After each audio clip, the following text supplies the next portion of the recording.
السلام علیکم ورحمۃ اللہ وبرکاتہ۔ بسم اللہ الرحمن الرحیم۔ حضرت سعد بن مالک رضی اللہ عنہ فرماتے ہیں کہ میں اپنی ماں کی بہت خدمت کیا کرتا تھا اور ان کا پورا اطاعت گزار تھا۔ جب اللہ نے مجھے اسلام کی طرف ہدایت دی تو میری والدہ مجھ پر بہت بگڑیں اور کہنے لگیں، بیٹے نیا دین تو نے کہاں سے نکال لیا ہے؟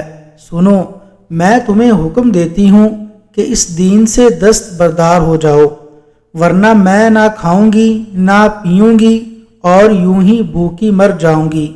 میں نے اسلام کو نہ چھوڑا، میری ماں نے کھانا پینا ترک کر دیا اور ہر طرف سے لوگ مجھ پر آوازیں کسنے لگے کہ یہ اپنی ماں کا قاتل ہے۔ میرا دل بہت تنگ ہوا۔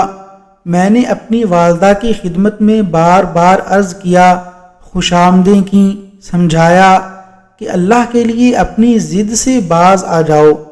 یہ تو ناممکن ہے کہ میں دین محمد صلی اللہ علیہ وسلم کو چھوڑ دوں۔ اسی بحث و مباحثے میں میری والدہ پر 3 دن کا فاقہ گزر گیا اور اس کی حالت بہت ہی خراب ہو گئی۔ تو میں اس کے پاس گیا اور میں نے کہا، میری اچھی اماں جان سنو، تم مجھے میری جان سے زیادہ عزیز ہو لیکن میرے دین سے زیادہ عزیز نہیں ہو۔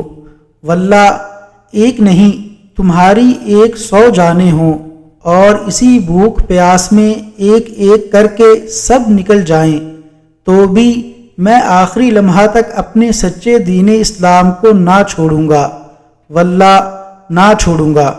اب میری ماں مایوس ہو گئیں اور کھانا پینا شروع کر دیا۔ وصلی اللہ علی نبینا محمد وعلی آلہ واصحابہ اجمعین۔